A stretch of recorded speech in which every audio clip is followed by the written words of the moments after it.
OOCS into a wider galaxy, Part 361. Capes and conundrums. He slips to the side and the ground just beyond where he was detonates. An eyebrow goes up and observer Wu smirks to himself. This evaluation of things was very, very interesting. But a public event was something he was downright demanded to look into. At all the levels which the public can interact with the undaunted, which had him fighting against a sniper who was watching him. The comic character was a mercenary and capable of bouncing shots, which was absurd. The momentum would be destroyed, and the bullet is more likely to bury itself into the material it impacts, or the bullet would shatter. After a moment, he removes his glasses and looks into the reflection they cause. The reflection is of the reflection on an office window, and he does need them, however, and although the distance isn't extreme, he can only make out a blur slightly moving. It might be a swell of ash, but it might be the sniper. He puts his glasses back on and considers. He had passed the test to a level where he was basically facing an actual sniper that was using non-lethal rounds. Sometimes his old instincts and reflexes did not serve. Still, the impact crater of the previous shot tells him a lot. He knows that the area will be watched, so it's time to give them something to see. He takes off his formal jacket and uses a bullet, ejected from his magazine, to force it into a brick and create a slight hook. He hangs the jacket on it and makes sure he has everything useful from it. The ash-laden breeze causes the jacket to just barely swing into the line of sight of the sniper, and he nods to himself as he rolls up the sleeves of his button-down shirt and loosens his tie a touch. He gives the jacket a flick to reveal himself, and then darts the opposite way to some cover he spotted. The first shot slams into part of the jacket, but the second is just behind him before he skids into concealment and crawls his way into cover. His heart hammers even though he knows it's non-lethal. He's closer, but he's agitated the target. There is no backup, there is an implied hostage, and negotiation was not ever an option, which means he needs to get close enough and in enough concealment to line up an appropriate shot to bring down the sniper. It needs to be clean, it needs to be clear, and it needs to be above board. He doesn't enjoy the sensation, but it makes him feel more real than anything else in life. He can feel his mind firing off as dozens of plans and ideas begin and end as he thinks. He comes to his conclusion before he can even fully realize things and pauses.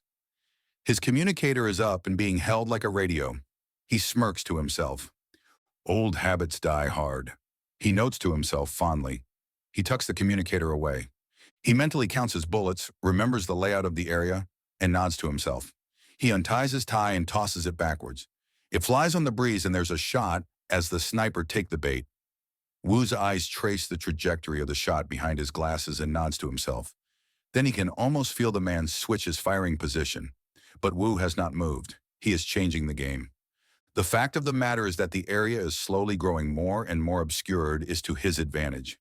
The winds in the trenches are shifting and moving, giving him a chance to... Come on, old man, you can do it, Terry suddenly calls out. And observer Wu sighs as the tension doesn't so much snap as shatter. Mr. Wayne, could you please not? Observer Wu calls back.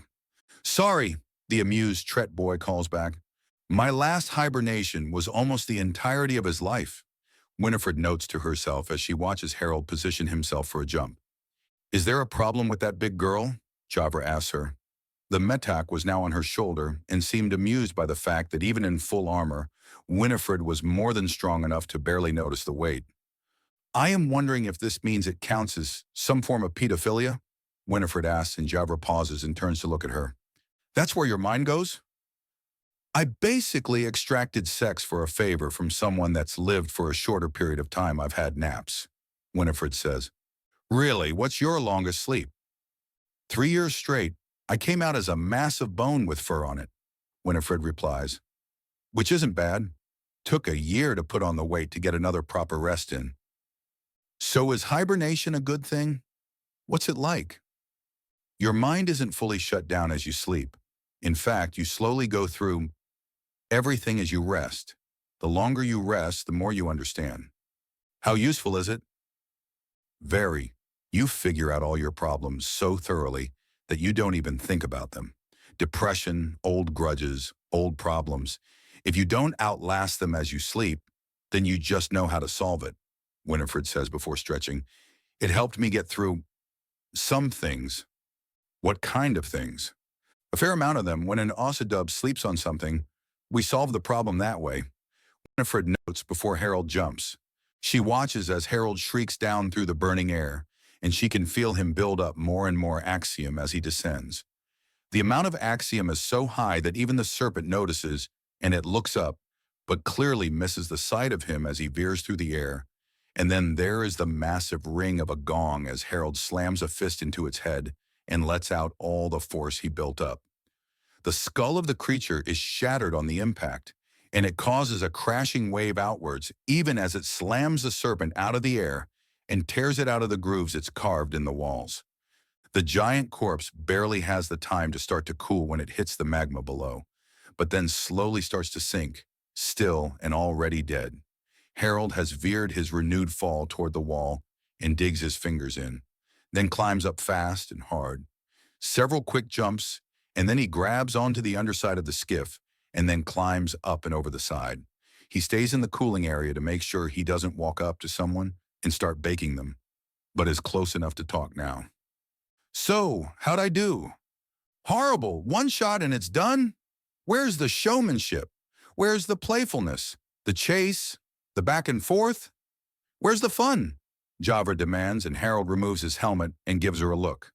"Really?" I dive off and approach building so much power that the creature looks up. It can't see me, but it can sense the threat.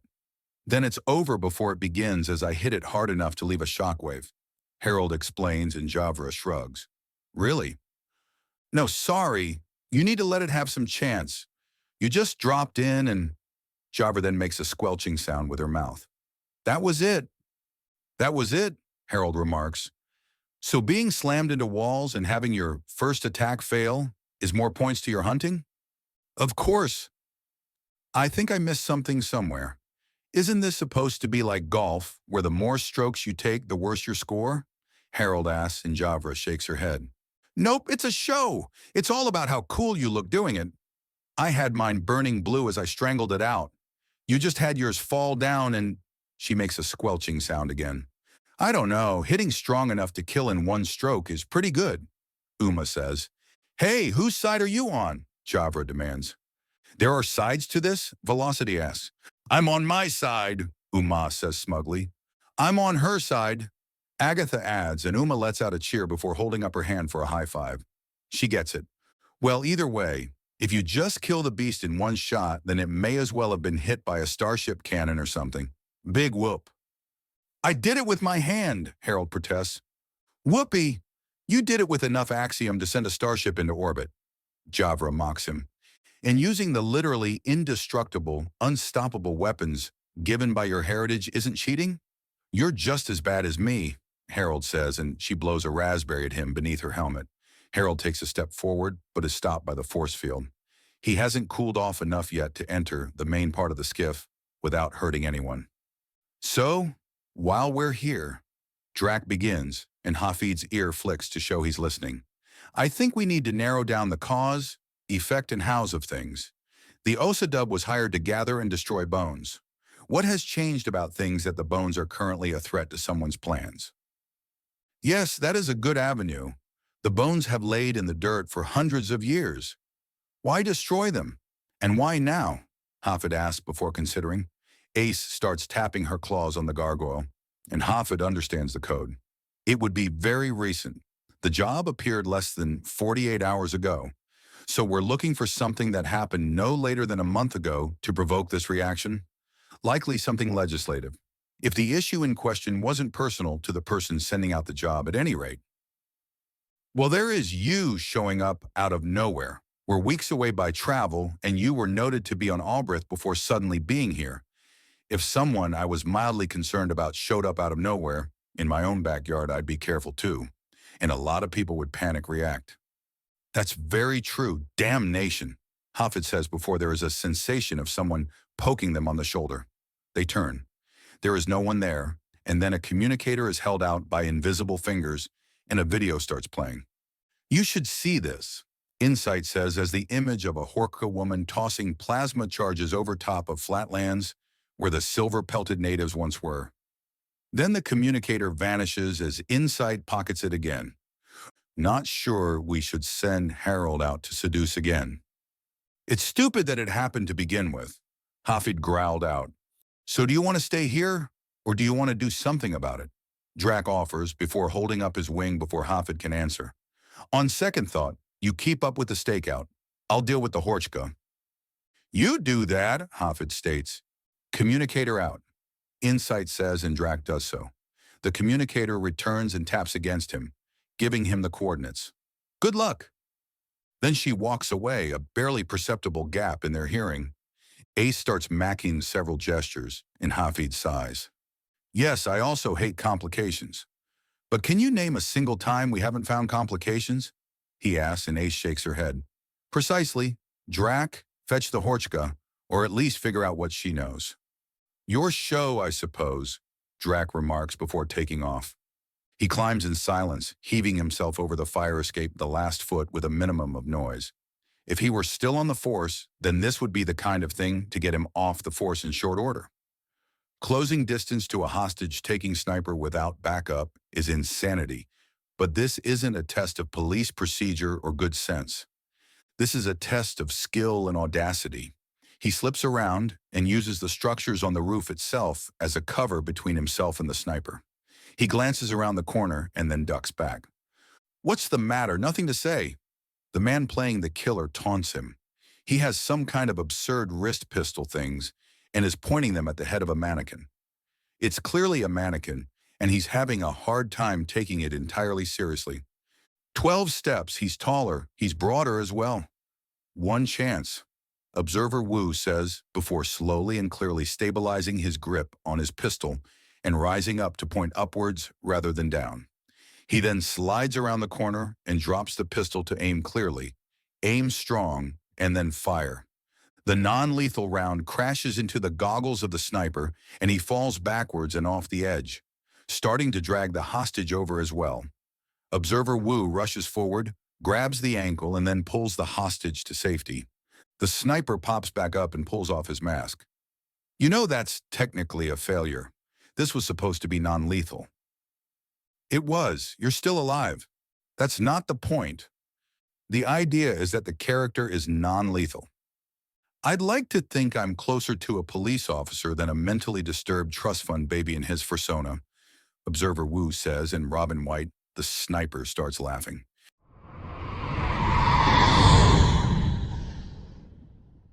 OOCS, Into a Wider Galaxy, Part 362, Capes and Conundrums. You're arguing about the semantics of eating children? No, we're arguing over the logistics of eating children.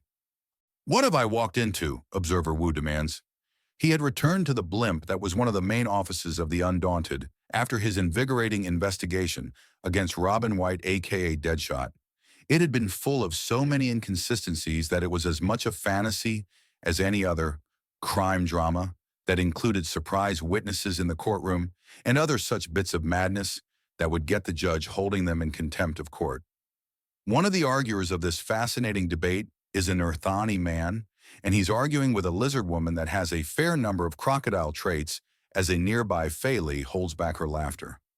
All are in undaunted uniforms fitted to their size and accommodating their extra limbs. Well, it started with us discussing how in the human fable Hansel and Gretel there is a witch, some kind of evil cannibal adept, that is trying to fatten up Hansel to eat. But fat isn't the best part of the meat, so we got on to asking what she should have done for her meal. Feed the children pure protein and get them working out? Then came the conversation of cooking methods, and if you go low and slow, which apparently the witch believed in due to using a massive iron pot called a cauldron, it would have meant that fatty meat would come out marinated and fall off the bone tender, where lean meat would shrivel and, yeah, things got out of hand. I've heard worse in office, to be honest, Observer Wu remarks.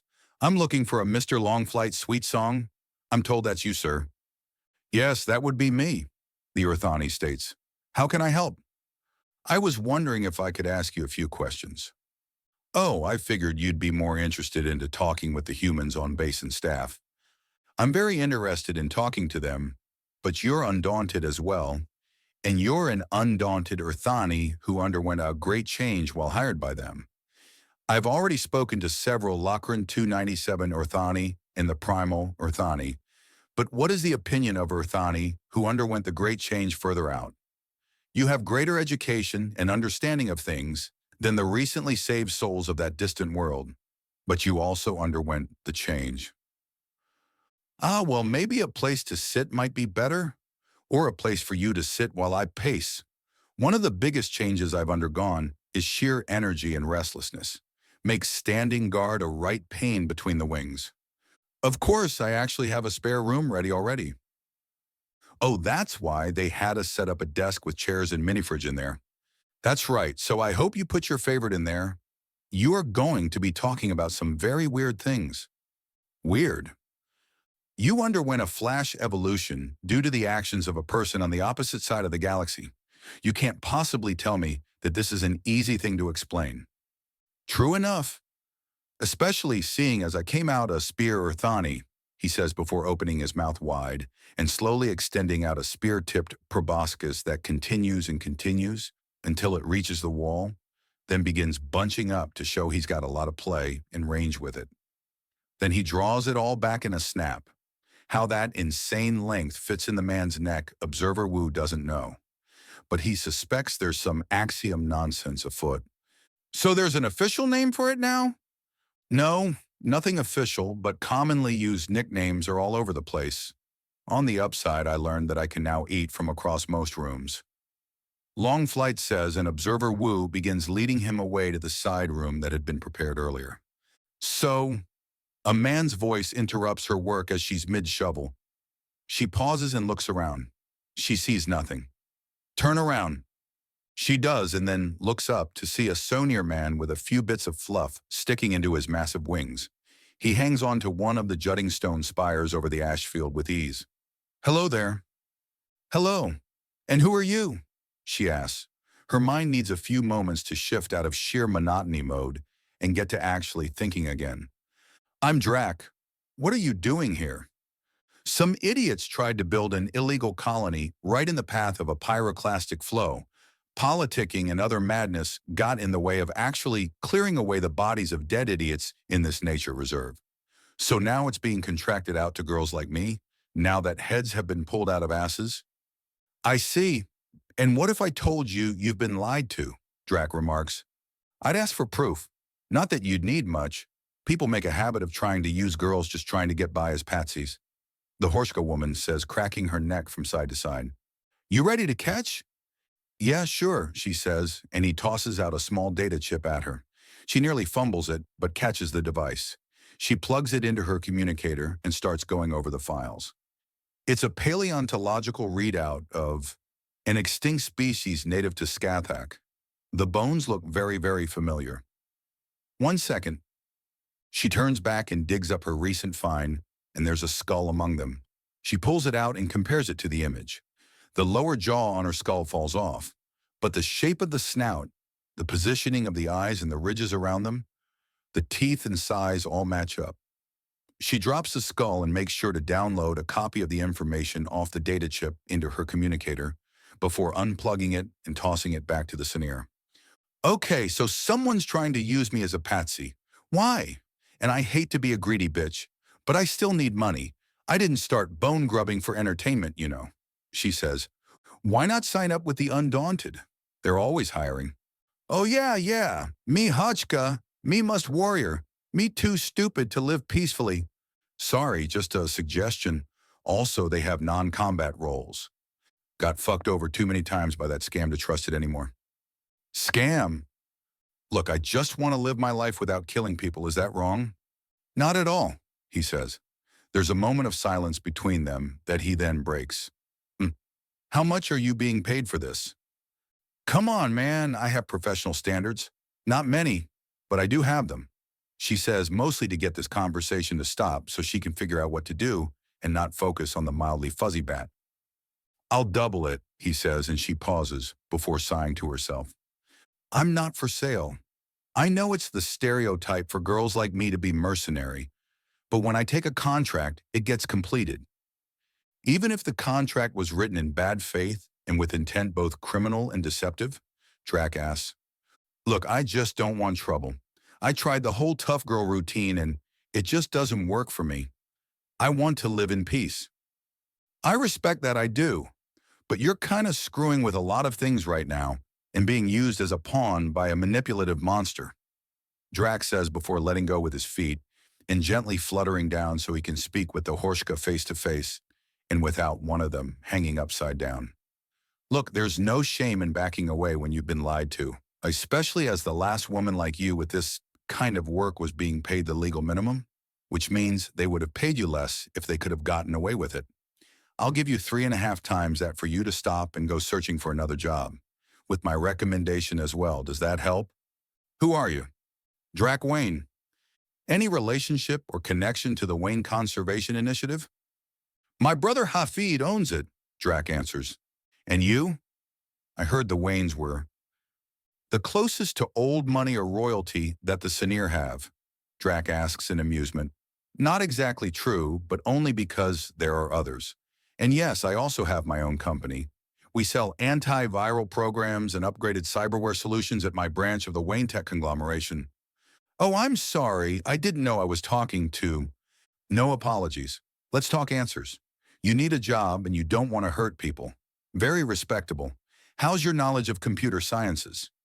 He rolls his neck as he comes off shift for the day, and the cracks make him smirk as they pop off in quick succession. With the inevitable in orbit, there was all kinds of talk going around, but most of it was just nonsense. A big game of broken telephone that 5 seconds and a standard issue communicator could clear up.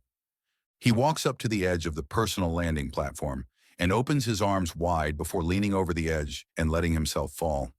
The rush is immediate as the tiny bits of ash he slams into on the way down just make the speed feel all the greater as he plummets to the dark stone ground beneath him like a meteor.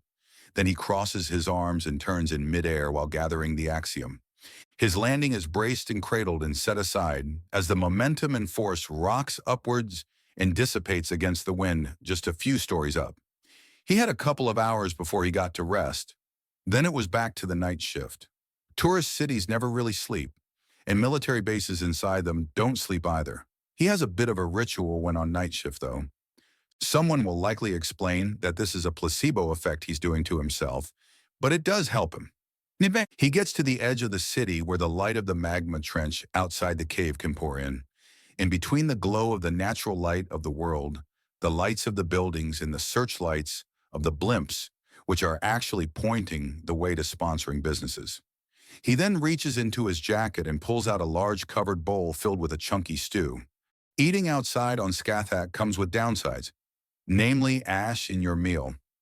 But honestly, it seems to add to it more than anything, at least with the right foods. Little flecks of ash don't detract from a big bowl of stew. It can't. The innumerable flecks in the air, in play of natural, unnatural, and downright corporate light, plays against each other, as well as the sound of the world howling and shifting.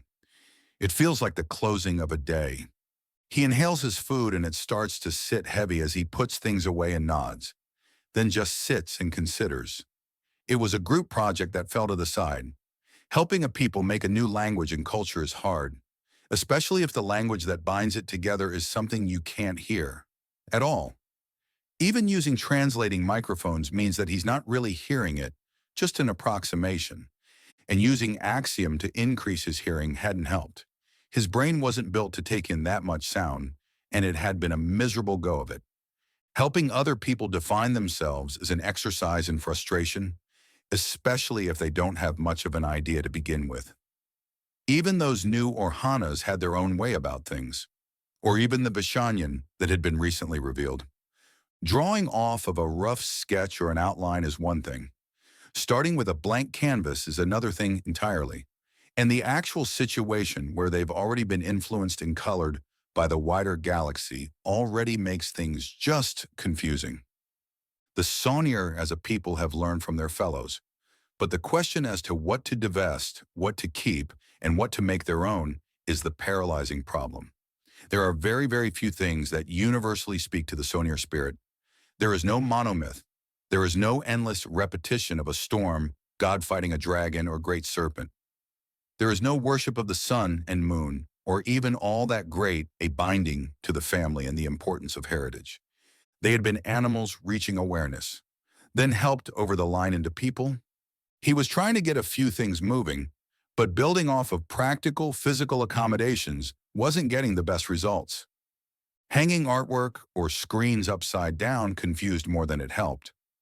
By the time a Sonier reached age of majority, most of them were simply adept at reading while hanging from the ceiling and considered it a better viewing experience to see movies and shows while upside down. And while turning things upside down or outright hanging upside down to try and get their perspective had been novel, it hadn't given him any ideas. Pavel rises up again and cracks his back as he considers things again. There's a flutter of wings behind him, and there's a few Sonier children he recognizes. Sorry, kids, I'm off rotation. You're getting no points for sneaking up now. We're still in range dead shot. I'm not dead shot now, just Pavel Zeman. Like you couldn't be a dead shot now. I've got access to better tools than that tool dead shot. If I wanted you down and out, you would be. I can get through the cover you keep going for. With my normal weapons, that stuff barely rates concealment. I never understood the difference of that, one of the kids says. Cover can take a hit and keep you safe. Concealment just hides where you are, so the shooter misses. A block of concrete you can get entirely behind is cover. A table you flip over and hide behind is concealment. All cover is concealment, not all concealment is cover. Make sense?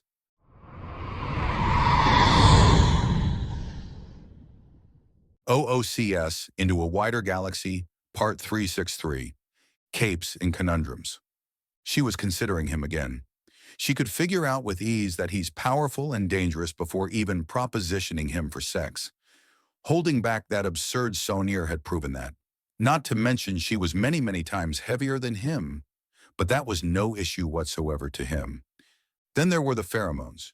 No matter how much he had been changed by the very poorly explained event, he was still human, and the rumors of them being nigh literal sex machines was no rumor. The rumor about them being male-dominant, or at least with male parity numbers wise, also appeared to be true. That was something she was able to confirm with her communicator alone. Granted, she hadn't had anywhere near enough time for that, and "Hey," Harold says after a moment, "they're waiting for the next lava serpent to pass below, so that Giria may have her own chance." Javra had been eagerly at the front of the line, and everyone had wanted to see how Harold would do it, which according to Javra had been disappointed and had led into an amusingly childish argument. "Yes?" she asked, looking up a bit. She abandons her old thoughts to return to the here and now. "It would be fair to say that the OOCS have a unique insight on humanity, correct?" Harold asks her. "It would be fair to say everyone does. Why?" "Do you know why I am here on Scathach and will not be staying long?" "No, I do not." "I am a temporarily assigned guard and security operative on the second major vessel from the homeworld, the Inevitable," he says, and she nods. "The ship's mission is to confirm the seemingly impossible information that was sent back by the crew of the Dauntless. As such, there is a well-vetted and highly trusted observer on board." "Do you want me to speak with them?" "I think you should. You slept through almost all of humanity's shenanigans and are just reacting now. Meaning you have the initial impression, which you've slept off, and a reaction to what's here and now. A very different point of view than the rest of the galaxy, which has been hearing story after story about us, rumor, truth, and otherwise. And you have the pull to ensure that I get such an interview?" she asks. "Oh, easily. I'm on speaking terms with Observer Wu." What he means is that he regularly barges into the office of the Observer, dumps absurd information on him, and then refuses to elaborate. Uma teases. "Hey, that's not fair. I elaborate plenty. It just doesn't help because the typical human experience is so far removed from galactic norms that they have no idea how to respond." Harold remarks. So not only are you a child, but a troublesome child. Oh dear, what have I gotten myself into?" "Adventure!" Javra exclaims. Winifred just gives her a steady look, and after a moment, Javra shrugs. "What?" "I don't know." "What?" Winifred asks, before spotting movement beyond her. Javra notices her noticing and turns to see a lava serpent fully turn into this part of the trench. Do you think it's bigger or smaller than the other two? Does it matter? These things are big on a scale where a few feet is a trifling consideration. The threat is the sheer mass and heat, Agatha says, although it is tilted oddly and the mouth of the serpent opens as this one is angled in just the right way to spot the skiff. The controls start moving as naturally invisible hands start manipulating them. I'm getting some distance from that thing. Its velocity begins to explain before the serpent opens. Its mouth and the sound that erupts is intended to be a hiss, but sounds more akin to the blast wave of a bomb. Not happy. Clearly, keep our family safe, Velocity. I am going to kill the creature, Giria promises as she uncoils slightly from around the skiff and then launches herself off, shaking it slightly. But Javra flutters back, and between Agatha and Winifred's sheer solidity. Winifred notices Harold looking directly at the gap where the invisible member of the group is. There is something off about Velocity. It is an unusual name for a Cloacan, and when Harold looks at her, he looks up. Unless she is unusually tall for her species, he would not do that. A hybrid, perhaps. One that inherited a larger portion of her father's invisibility, or perhaps size. It could go either way, and a Cloacan Gathera hybrid, whichever is dominant, would fit in well with this group, but she would be rather thin of frame for a Gathera hybrid. The skiff rises up and away from the oncoming monster as Giria uses Axiom to glide into a direct intercept course. Its eyes visibly move, and it sees her, but she's so thin to its eyes that even though she's more than long enough to have its attention, she's still barely visible at best. The hissing mouth opens wider, revealing fangs burning so hot that the air around the monster's head begins to combust as if it had eaten a star. Even protected by the shields and dampeners of the skiff, Winifred can feel the heat baking her and making her fur sizzle. It's psychosomatic. She knows she's not actually burning, but seeing fire with animal instinct stirs deep, primitive parts of the brain that fears burning forests. Then fires hotter still, burning from the handles of Giria's swords. Meet the serpent, and it knows pain. The hiss of anticipation turns into a roar of pain. Winifred has never been close enough to a hunt of this sort before. She didn't know they could make any sound beyond a vague hiss or the grinding of its scales against stone. The enormous monster jerks its head faster than anything its size. Without an FTL engine should be capable of, its mouth closes around Giria. Harold shifts and is drawing out a simple-looking sword that swirls and shifts in the Axiom. A foot rises up to prepare him to jump, even as his armor's helmet slots back into place. Then the enormous monster starts convulsing and twisting in pain, an alarm as it smashes its head from one side of the trench wall to the other, as if it could somehow dislodge something inside itself smashing against things. Then blazing points of light show up along the throat of the monster and drag into a circle that Giria slithers out of and is then more or less forced out of the creature as her armor prevents the pressure from crushing her to paste or the heat from reducing her to ash. She fires a heat-resisting series of grappling hooks to anchor herself onto the creature and starting to carve into the monster. She then quickly starts slithering around it, cutting deeper with each pass as the monster thrashes and slams into the walls hard enough to shatter it multiple times. But Giria is well aware of her positioning, and she avoids being crunched time after time until she finally cuts something truly vital, and the serpent stops thrashing and goes limp as its fire starts to dim. Scene change. So, how did it go? He asks his brother as he descends near silently and starts walking over with his usual swagger. I have a new intern and part-time janitor at the local branch of Wayne Tech. Also information, Drax says. I wasn't aware we had a local branch. She's the first local employee and will be working remotely until everything is set up. Until that's done, she's set cleaning the newly rented building and learning the skills she'll need to move into a higher-paying job if she wants it. Expensive for a single bit of information. For pity's sake, Hafid, take the win, Drax says, handing over a data chit. I'm merely concerned that you're spending too much for things. It doesn't do to waste. It's not a waste if you can roll a bribe into the expansion of your business. Now take the damn win, Drax states calmly, and Hoffit huffs before going through the data. So we have multiple sources dating to this business, and you appear to have a process going on in the background. I do. I still need my programs to pare down the suspects of things, but we're now in the single digits, meaning we can actually investigate these people with something approaching alacrity. I do hope that one of them leads to this building. Maybe. This is still a digital job, and unfortunately, a digital trail can be easily faked. But if I can find out who made these accounts, even though half of them were made by clear dummies, still even that leaves traces. It's just an absolute pain to separate the dross from the actual nuggets of information. Good thing you've automated that. You know nothing of coding, my brother.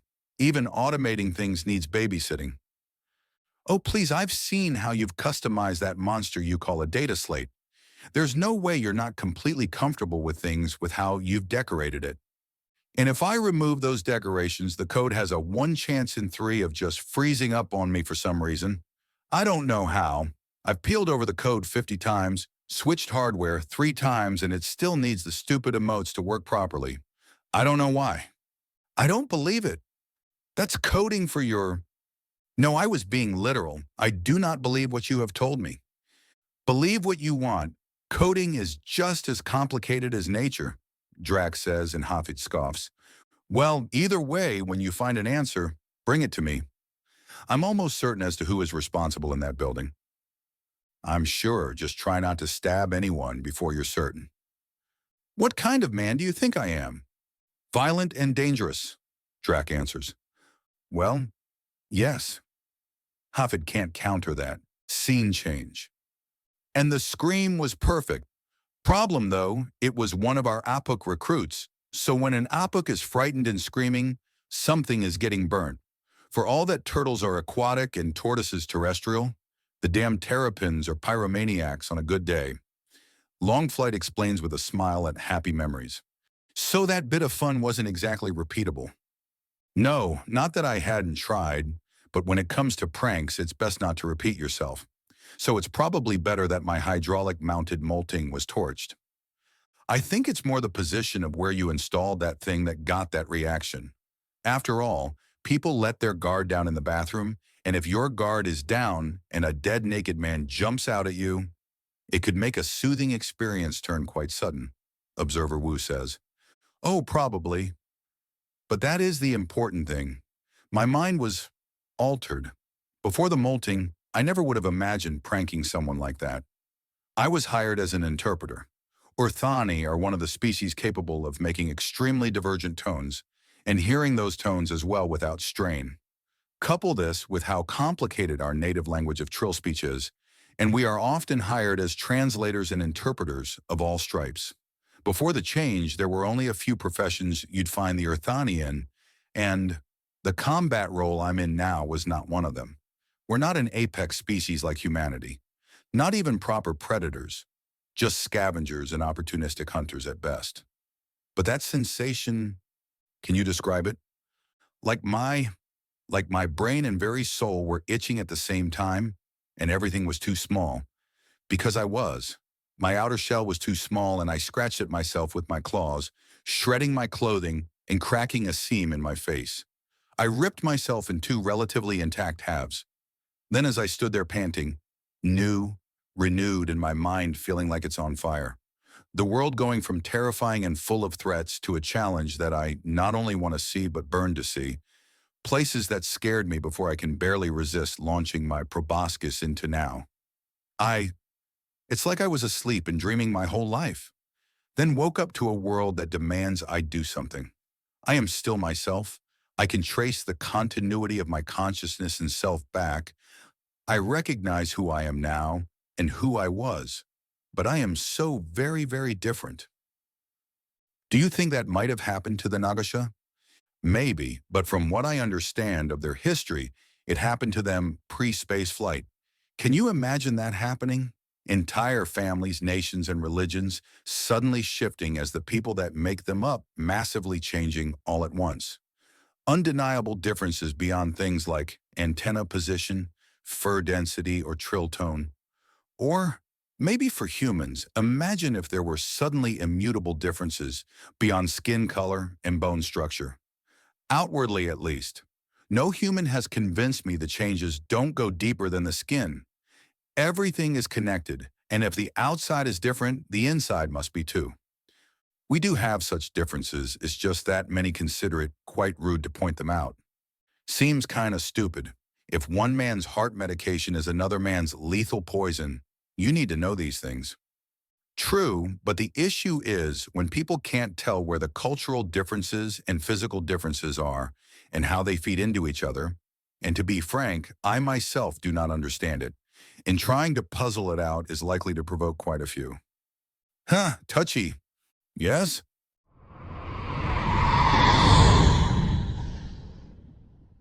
OOCS, Into a Wider Galaxy, Part 364. Capes and Conundrums. So you were talking about how my hunting was unsportsmanlike? Harold asks as Dumaya is up and taking aim with a massive ship cannon that looks like it came off a frigate. I don't know. Seeing her balance like that is funny, Javra remarks, and Harold gives her an even look. Hey, she built that monster by hand and Dumaya fires at her target and the heat increases so massive that the shield surrounding the skiff flares into full life and becomes completely opaque for a moment before fading. Then the bright blue dome fades away and everyone can see the lava serpent fall down into the magma below with a great big hole in the center of its skull. Well, that happened, Winifred notes. Think you could have brought something bigger? There was still a body when you were done. Not without unbalancing things. This is the biggest handheld weapon I can make, and it needs to be massively gravitational compensation. This thing is basically an air vehicle too. I can climb on top of it and have a sit, Dumaya explains before doing just that and sitting on the floating cannon. That has to be violating so many different... Winifred begins to mutter. Hey, we got another one coming. Who wants the next one? I'm ready, Agatha says. We only get one more after this, otherwise we pay a stiff penalty fee, Velocity notes. How are you avoiding the ordnance laws with that thing? A self-propelled weapon on that scale is illegal to fly within city limits unless landing at a designated zone or departing it. It's not self-propelled, it's self-stabilizing. There are legal differences. This thing just hovers if I let go of it. The most it can do is hang in the air. It's got anti-gravity, not engines. But it also means a child can theoretically pick it up and walk off with it. Nope. It's got a handshake protocol with some basic chips I have in my gloves. Unless you use my gloves, it stays put. And it stays put hard enough that you'd need to destroy the anti-grav in it to move it. But then it falls and it still weighs enough that it really should be mounted on a warship, Dumia says before activating part of the device, and it starts to shrink. She flutters off it as it grows smaller and smaller under her, lands on the skiff and reaches around to grab the weapon out of the air, and then hooks it into her armor. The energy use is appalling, but the ability to suddenly have a ship-scale cannon out of nowhere is the kind of thing that can end fights without even firing it. So who wants the one after mine? Agatha asks, and there's a silence. Really? I'm more of a transform and fight type, but my war form doesn't have thermal-resistant fur or skin, to say nothing of the fact that climbing crumbly stone over lava with claws isn't the best idea. Uma notes as she holds out her hands and they grow a little and start sprouting claws before slowly morphing back. Isn't it magma? We're underground, Winifred asks. Lava, I think. We're in a trench, not a cave. If this was a cave, it would be magma. But we're open to the sky, so it's lava instead, Uma says. True, you need to basically impale your hands into the walls to get a good grip, Winifred notes. Oh? Is that personal experience talking? Yes, a very scary personal experience where I fell into the trench, and if not for the fact there's a lot of outcroppings, would have landed clean into magma, and while my armor was rated for being in the trench, it wasn't rated for swimming in boiled stone. Could you? I don't think you're heavy enough for that, Harold asks. Alone I'm not, but I was wearing some pretty cobbled-together armor at the time, and it was heavy enough that I would have sunk. Wonder what that looks like, Velocity muses. Looks like nothing. The stone is too thick to see through even when melted. The pressure is comparable only to industrial presses or the deepest blackwater trenches on ocean worlds, and the heat is surpassed only by stars, plasma, and specialized axiom effects, Winifred says. Yeah, but there has to be some way to do it. The serpents do it, and they're hunting something down there. They are. Every now and then a serpent will rise up with something still partially sticking out of its mouth. But it unravels pretty quickly, as whatever they're eating can't structurally survive in the low pressure of open atmosphere compared to molten stone. Like a blobfish, but even more extreme, Harold mutters. A what? Deep ocean fish on the human homeworld.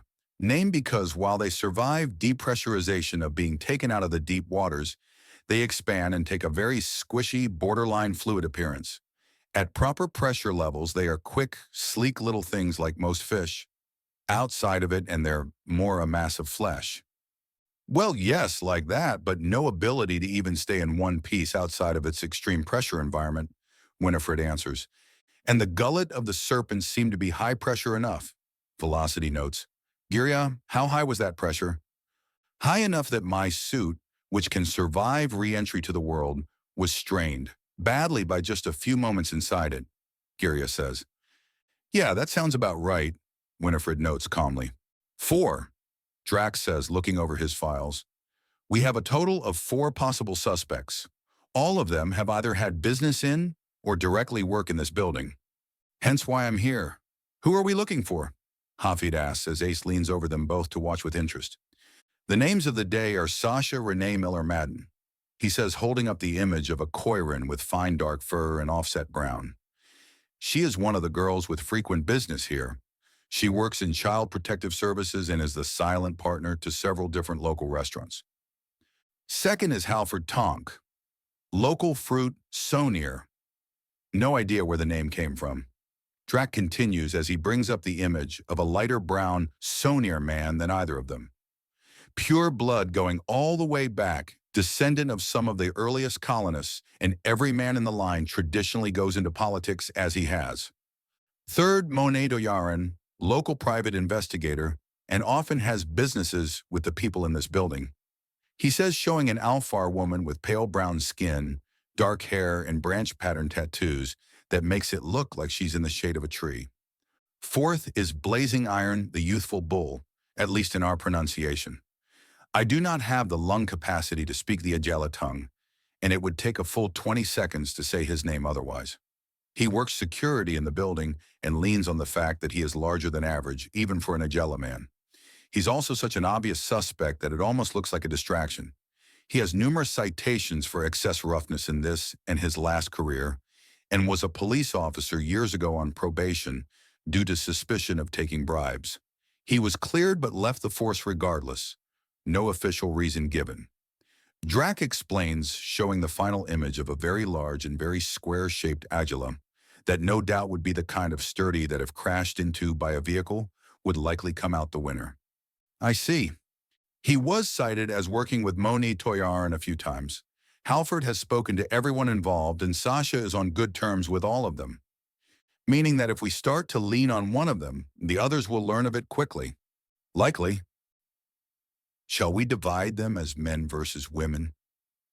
Or we can get Terry to port Dad, Nightwings or Todd here, so we have all the strength to get to all of them at once, Drax says, and Hafid nods. There's a slight whining noise, and they both turn to see Ace pouting. Sister, being an elective mute comes with downsides, interrogation being where a fair number of them reside.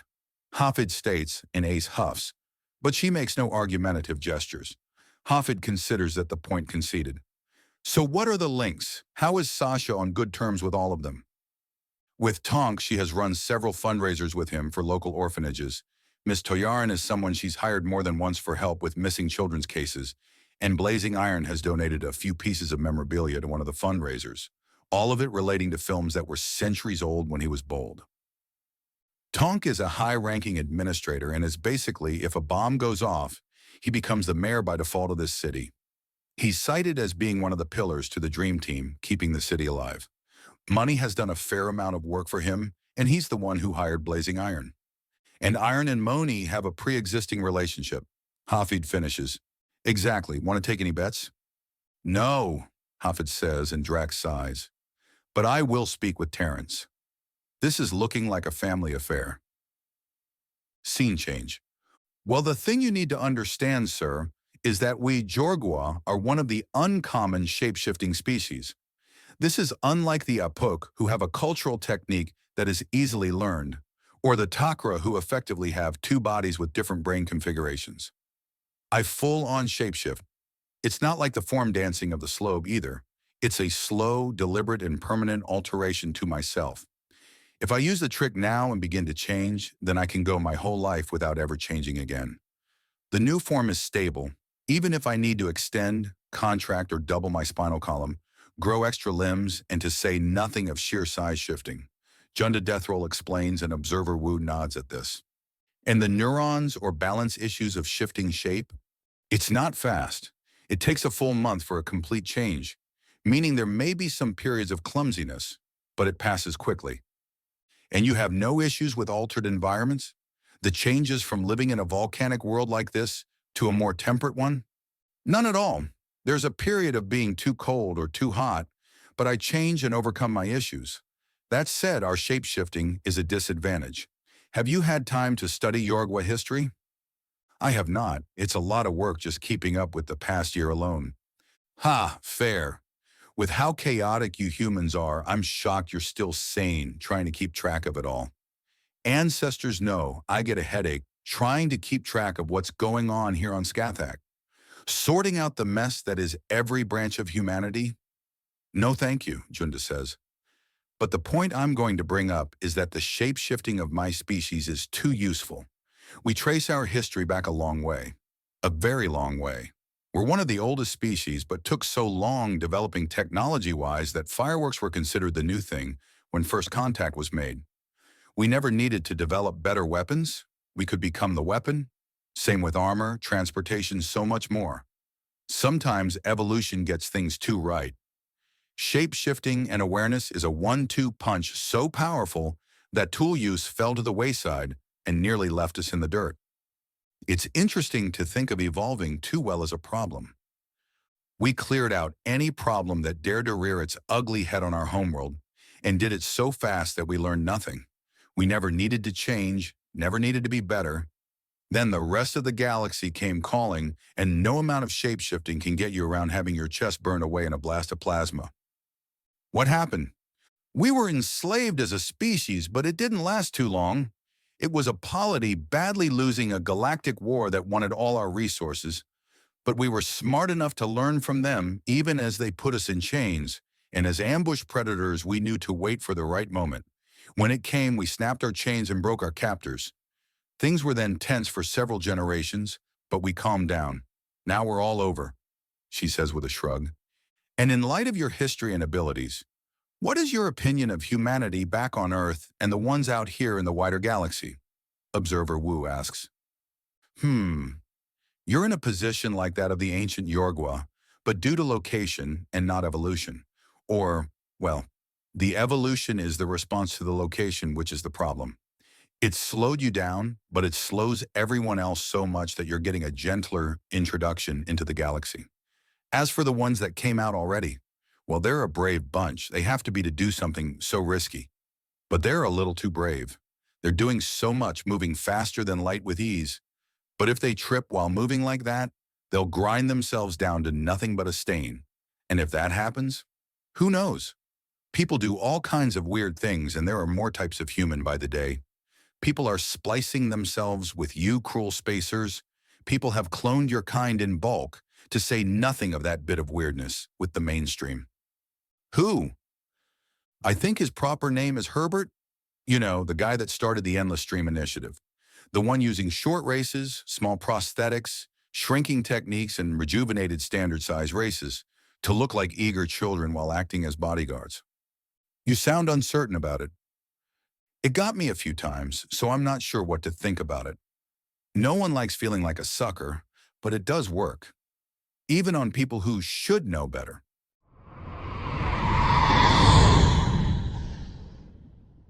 OOCS Into a Wider Galaxy, Part 365. Capes and Conundrums. His shift ends and he clocks out. Leaves out the side door and has to turn to the side to avoid his horns catching.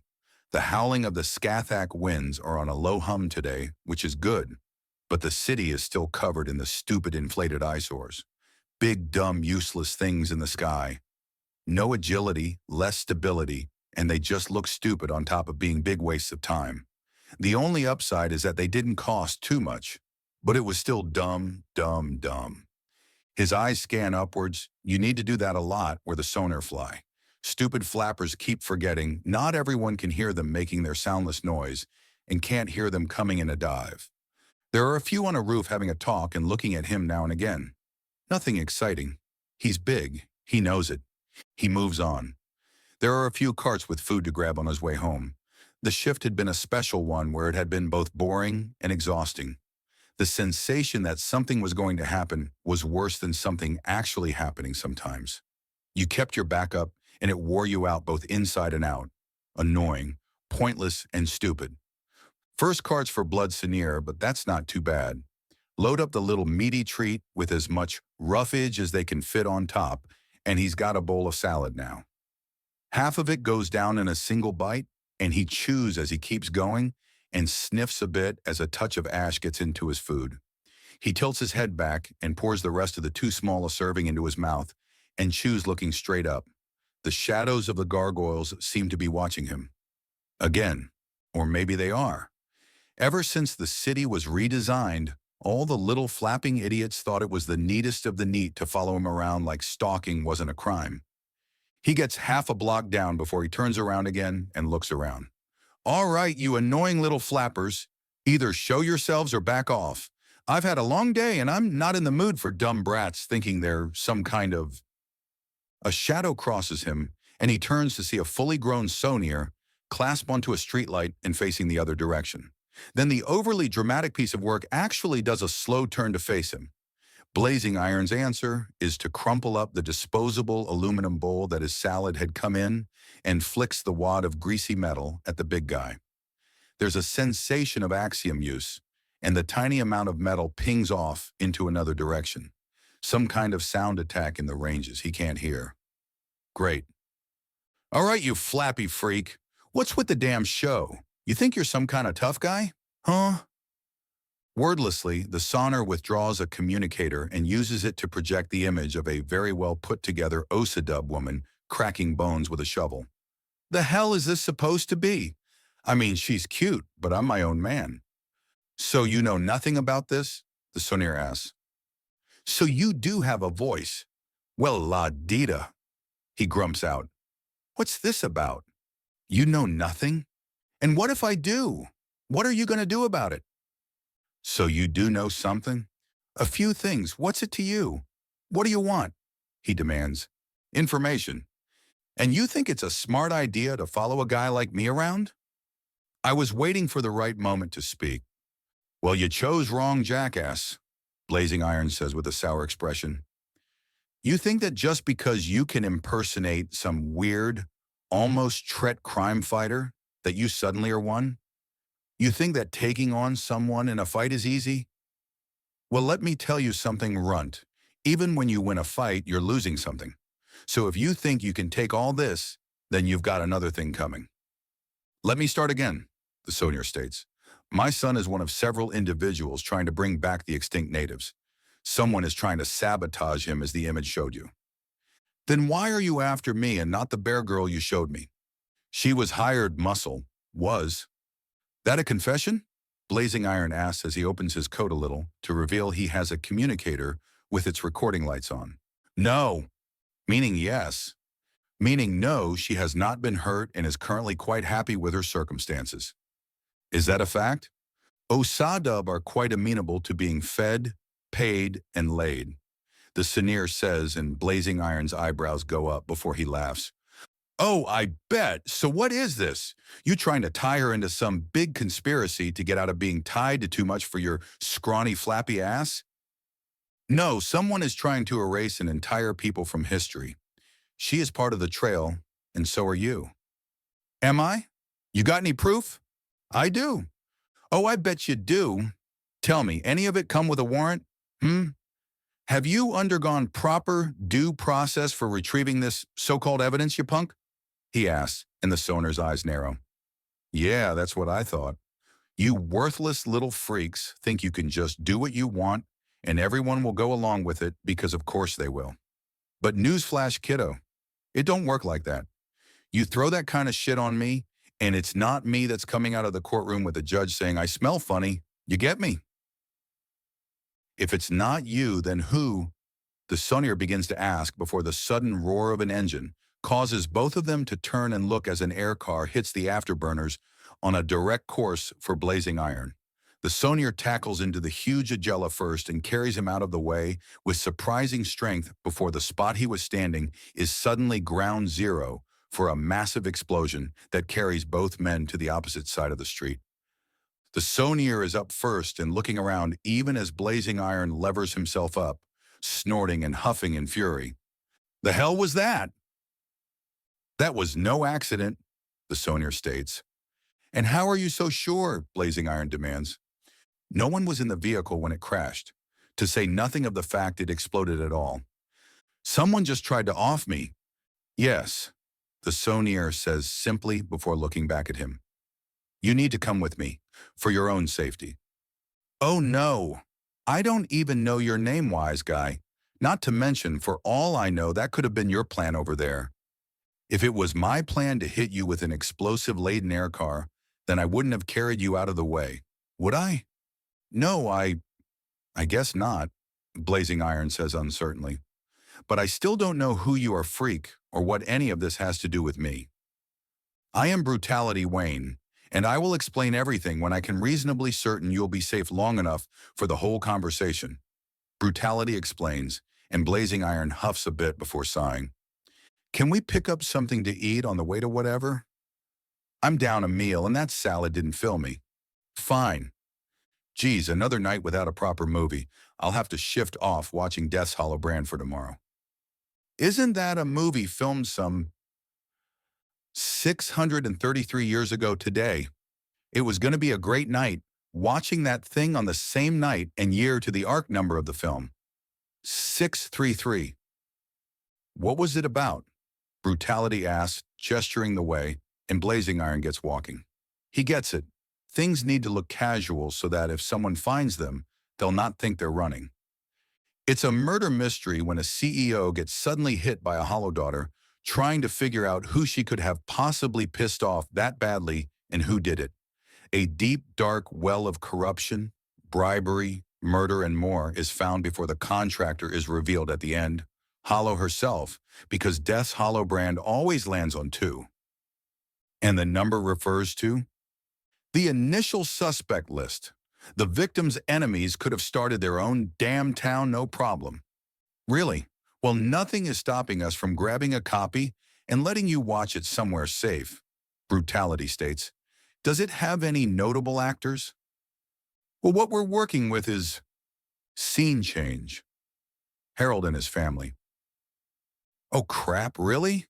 He mutters as he pulls out his communicator and reads it out. Really? What's wrong? Giria asks. Someone just tried to kill one of Winnie's potential employers, Harold says, and Winifred looks at him in horror. What? They narrowed the suspects, and one of them was nearly murdered. That's all I got right now, Harold says, and Winifred looks thoughtful.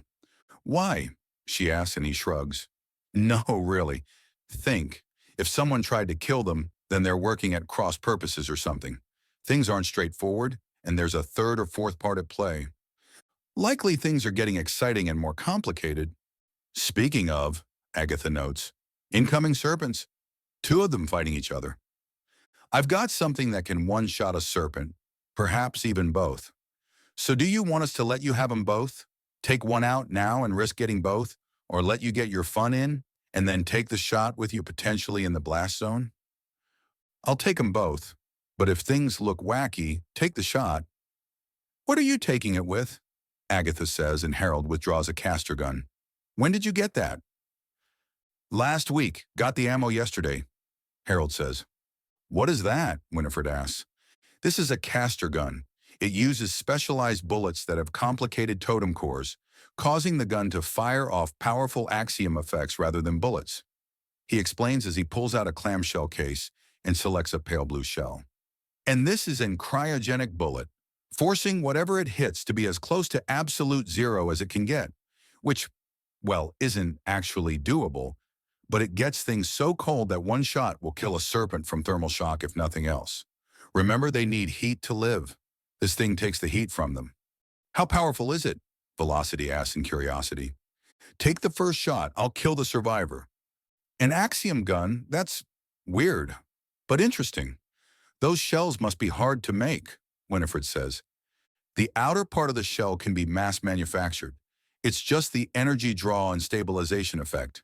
It's the central core of the caster shell that's hard to make. Handmade, in fact. Yeah, I've been looking into how to make those, and they are complicated little buggers. Not really worth it when I can make great big cannons in the same time frame. True enough, these suckers are entirely situational, never to be used in any manner other than tactical, Harold says. Can I take the shot? Velocity asks, and before Harold can answer, there's a crashing sound as the snakes stop messing around, and one slams the other into a wall and only backs off as the other snaps at its side. Harold steps to the side and holds out the gun handle first. It's just a simple iron sight, so the shot is going to be a long one, he says as she picks up the weapon, and he slips away to go for the controls. I got it, Giria assures him, and he steps back beside Velocity. It's strange, Winifred notes. What is? Harold asks. You look up much higher for her face, but she's holding that gun like she's a little shorter than you. What species is she? You can see me. No, but I see how he sees you. He looks up to talk to you, but you're holding the gun too low to be a taller species. So your face is here, Winifred says, holding her hand roughly level with her own, then holds out a second hand at a full forearm length down. But your arms are down here. Likely shoulders too. How? You're holding that thing in a safe position, meaning your arms are bent at the elbow and the muzzle is pointed up and away, meaning the gun is at about shoulder height. But your head is on the same level as mine, if not a little higher. Whatever you are, you have a lot of neck. Yes, I do, Velocity admits. Why are you so shy? I have my reasons, Velocity states before aiming with the caster gun, and the weapon lights up as she primes it. An intake ring showing advanced calculations in pale blue light as she slowly leads the target and then pulls the trigger. The trigger is pulled.